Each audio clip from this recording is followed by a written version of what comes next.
Assalamualaikum warahmatullahi wabarakatuh. Alhamdulillah syukurillah amma ba'd. Baiklah, di sini saya akan menjelaskan tentang Hans Georg Gadamer. Adalah salah seorang tokoh dari hermeneutik. Beliau ini banyak melahirkan pemikiran-pemikiran hermeneutik yang mana akan saya bahas pada kesempatan kali ini. Untuk biografi tokoh, Hans Georg Gadamer ini seorang filsuf Jerman atau filosof Jerman.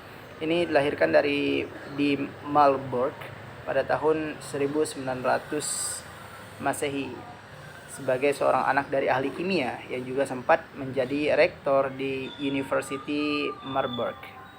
Gadamer ini diharapkan oleh ayahnya agar kelak menjadi seorang ahli ilmu alam. Namun dia ini lebih tertarik pada ilmu-ilmu sosial atau humaniora.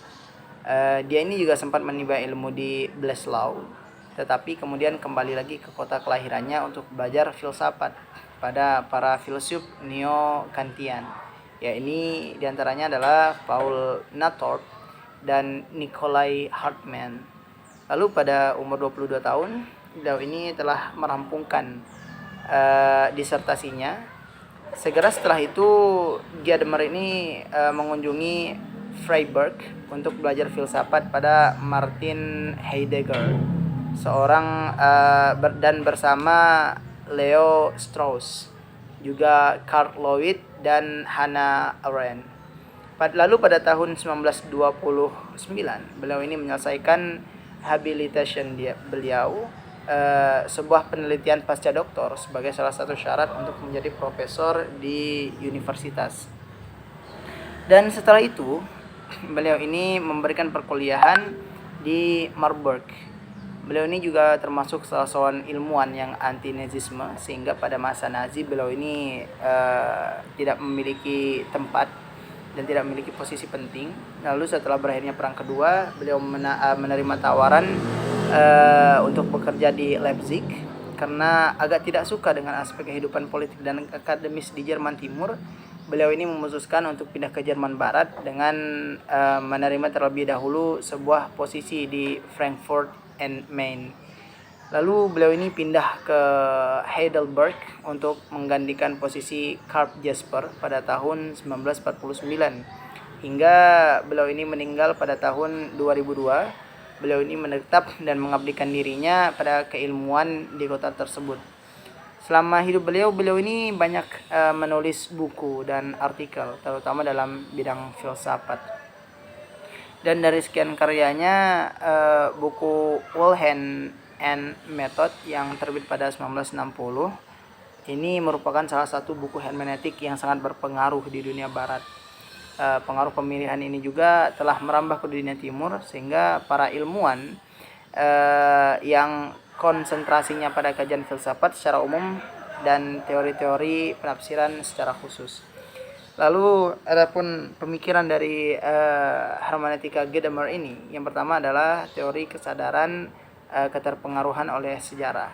Beliau berpendapat bahwa setiap penafsir itu pasti berada pada posisi tertentu yang bisa mempengaruhi pemahamannya terhadap teks yang ditafsirkan situasi semacam yang disebutnya dengan efektif history atau sejarah efektif yang terdiri dari tradisi, kultur, dan pengalaman hidup.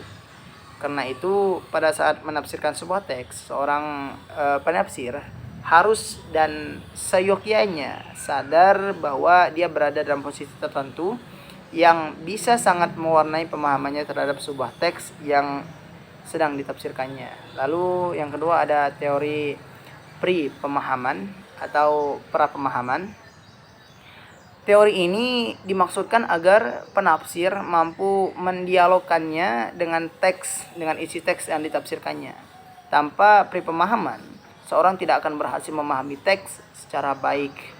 Pemahaman menurut Gadamer harus terbuka untuk dikritisi, direhabilitasi, dan dikoreksi oleh penafsir itu sendiri. Karena dia sadar atau mengetahui bahwa pemahamannya itu tidak sesuai dengan apa yang dimaksud oleh teks yang ditafsirkan. Hal ini dimaksud untuk menghindari kesalahpahaman terhadap peran teks sehingga hasil dari rehabilitasi atau koreksi terhadap pemahaman. Yang ketiga adalah teori penggabungan. Teori penggabungan ini dalam artian bahwa proses penafsiran seseorang harus sadar bahwa ada dua horizon, yaitu cakrawala atau pengetahuan atau horizon dalam teks. Yang kedua adalah horizon pembaca.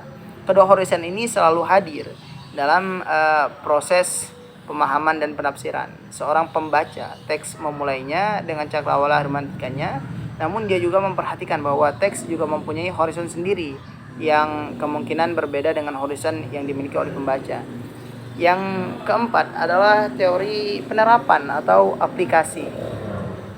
Menurut Gadamer, ketika seorang pembaca kitab suci, maka selain proses memahami dan menafsirkan, ada satu hal lagi yang dituntut dan disebutkannya dengan istilah penerapan atau penerapan pesan-pesan atau ajaran-ajaran pada masa ketika teks atau kitab suci itu ditafsirkan.